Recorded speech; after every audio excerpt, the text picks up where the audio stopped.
Da, da, da, da, da, da, da, da. Are you ready, John? Are you ready for 8 minutes of yes? I'm so ready for 8 minutes of yes. It's so interesting with all these long songs because 8 minutes is either a really enjoyable, I can't believe that was 8 minutes, or woof, 8 minutes of this. Well, Dave, it is 8 minutes. It's a live version, Okay. and it's a live concert recording that you can purchase on a live video.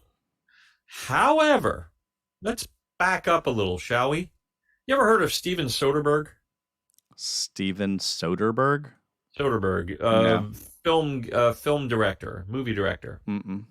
I may have seen his movies, but I know very few directors. Let me name a few of his movies. The Magic Mike series, Magic Mike's Last Dance. Here, In how in a about? thing that's I'm sure going to be shocking to you, I have not seen the Magic Mike series. It's a Yeah, failing I'm of not that mine. surprised. Yeah. It's a failing of mine. Shortly, give me time. Well, you might get to it eventually. Depends on if that operation comes through. Um, Let me go back to maybe some things you've heard of and seen. Ocean's 11, Ocean's 12, Mhm. Ocean's 13. I've seen all the oceans. Okay, Aaron Brockovich. No. You should see that. You'll enjoy that. It falls right in with your theories. Hmm. Traffic. Hmm. Okay, Traffic was big. Um, Anyway, going back further, you'd probably never heard of any of them. Maybe Sex, Lies, and Videotape from the year you were, well, a couple The years after year, you were born. the after year of me. I've heard that title, but I've not. Yeah. I've not seen it. So anyway, Steven Soderbergh, big director, his first feature film came out in '89, Sex, Lies, and Videotape. But Dave, before he came out with Sex, Lies, and Videotape, he directed a concert film by Yes. Hmm. Interesting. I mean, I guess you got to start somewhere, right? Like a studio generally is not just going to hand you a massive budget to make a film. Like you got to show that you can do it somewhere.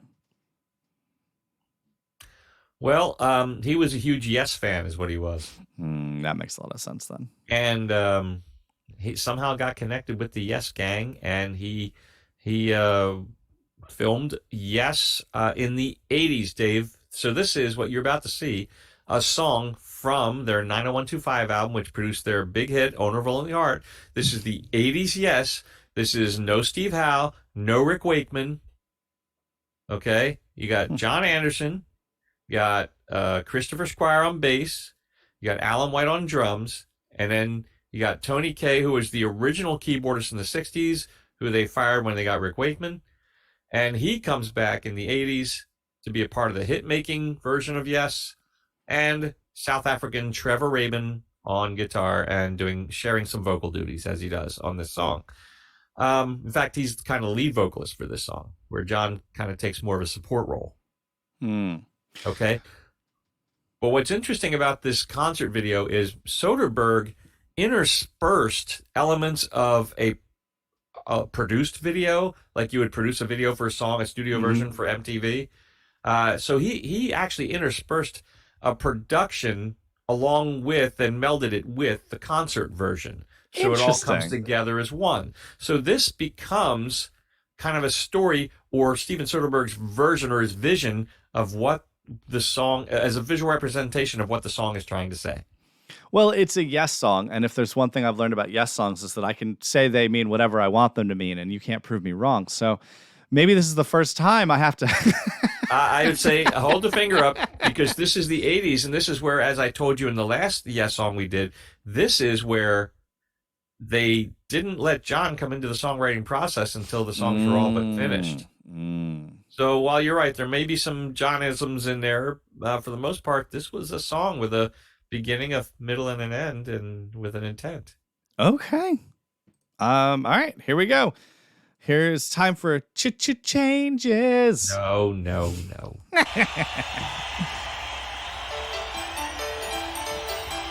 That's fun. Very fun time signature there. And this is one of the reasons it ticks me off when old won't acknowledge the '80s Yes as being of value. 1, 2, 3, 4, 1, 2, 3, 4, 1, 2, 3, 4, 1, 2, 3, 4, 1, 2, 3, 4, 1, 2, 3, 4, 1, 2, 3, 4, 1, 2, 3, 4. Fun.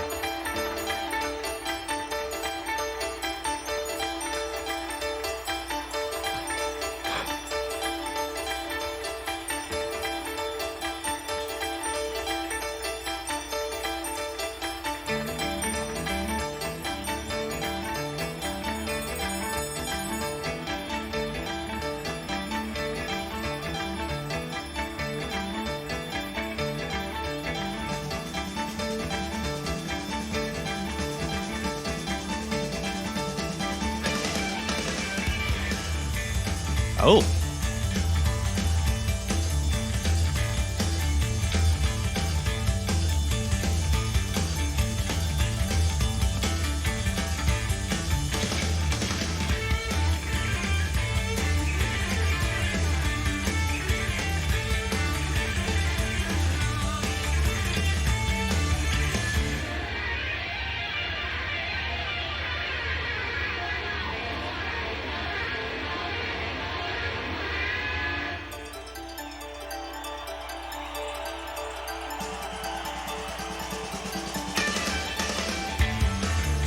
Ah.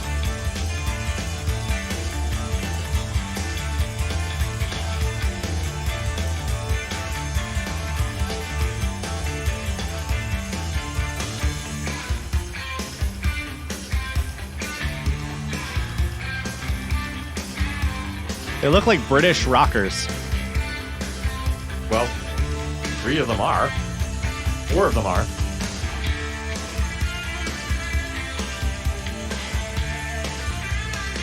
He's the only one that's not. He's from South Africa. He talks like a Brit.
I love that. See what Chris did there? Waved his finger? Yeah, like he... What was he doing? I couldn't tell. If you back it up, he He was raising the bass note from low up to high in a slide. Only he was like doing it with his other finger. Just a cute thing that Oh. Chris Skyre was entertaining as all get out, especially during this tour. And I've saw this tour 4 times, so Hmm. I've saw it. He was so imaginative and showman on this tour. It was amazing. One word from me, a clear design on your liberty. We couldn't believe when love is gone, how we move on like everyone.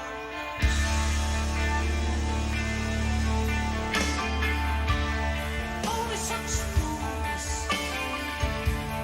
only such jealous hearts. Only through love changing skies, changing places. Root yourself to the ground. Don't be too lies on this good fortune. One word can bring you round. Changes one road to loneliness. It's always the same. One road to happiness. It's calling your name. Changing places. Root yourself to the ground. Don't be too lies on this good fortune. One word can bring you round. Changes. Changing places. Root yourself to the ground. Words of the wise, well, you get what's coming. One word can bring you round. Changes.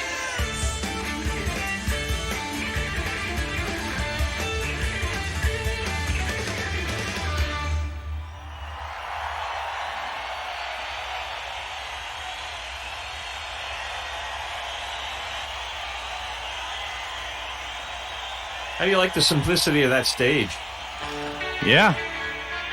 All right, you can stop there. We're going into another song. So All right. I gotta say, interesting move. The cutting regular footage into a concert video. yeah, Soderbergh. Fascinating. And not in a bad way. So some of the lyrics were a little hard to understand just because 1980s live concert audio was not the the crispest and the cleanest. But overall, it was a very good recording. Super fun to watch. I did enjoy the showmanship, the 80s British rocker outfits and hair. Super fun. It didn't seem as complex as some of the other Yes that you've showed me. Well, sure. Again, this is the pop era, if you will, but it still had it had time signature changes within the song. It had obviously beat differentials between in the song, where it would go slow, it would come back and go fast. Your BPM would change. So, I mean, if anything, it was kind of, to me, reminiscent of Rush in the 80s, Okay. where it wasn't this big, massive, octopus tentacle stretching, amazing prog venture, but it still had the elements of it mixed in with kind of a more pop, more of a 4/4 rhythm, etc. Well, what's interesting to me about that is that they'll do something like that, but it'll still be a probably 6-ish minute long song. Were 6-ish minute long songs still getting regular radio play if they were trying to go a little more pop, a little more mainstream? Well, really, they were kind of stretching the boundaries. You're right. The studio version of this is 6 minutes, 20 seconds. And yet this song went to number 6 on the mainstream rock chart in 1984. Okay. So it did well. Yeah. Good for them. It was definitely fun. Lyrically, I think it's about puberty and then finding love as a young person. It seems like we have this girl going on from the video, a girl going on constant dates, and they keep not working out, but she's still excited. I feel like the change from her being black and white to color was reminiscent of puberty. Like she grew up a bit. And then we moved on from there.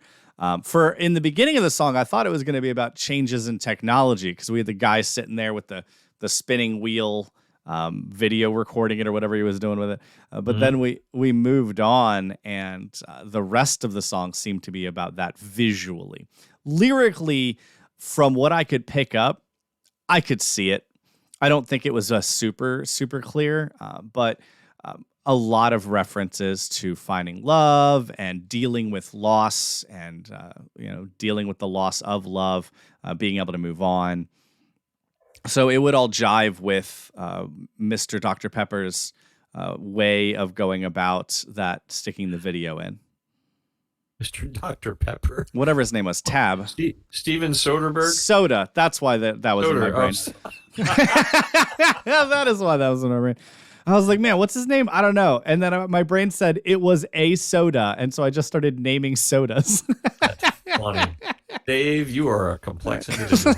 Well, but it was fun. That was anytime it's different or new, it's always interesting. And I've never seen a live music video where they just straight up cut into the video recording those things.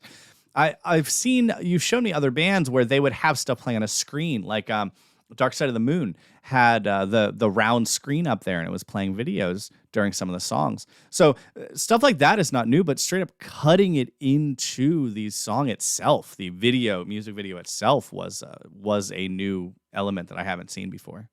Well, and funny thing, you should also have noticed, again, 1984, showing, having cameras and having close-up shots of the performers wasn't a thing really at the time.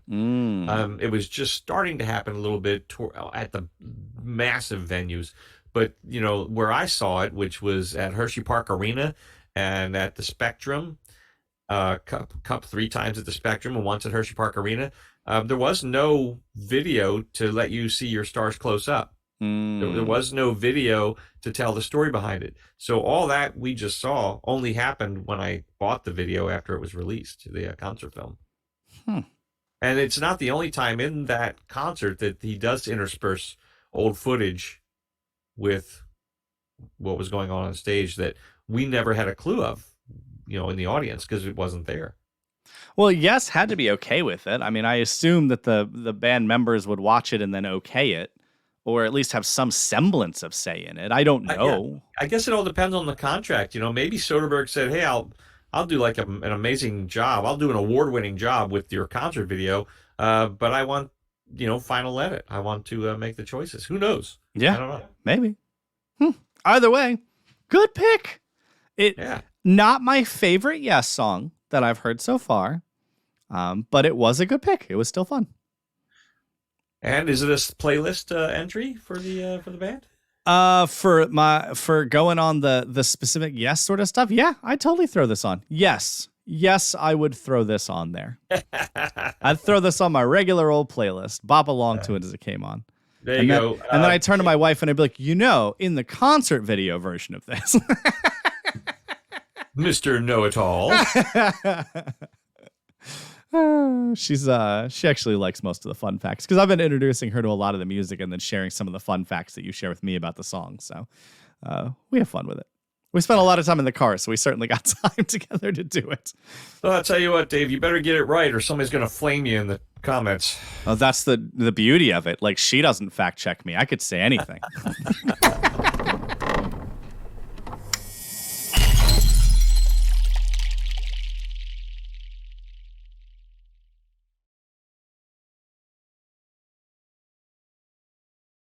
That's the end?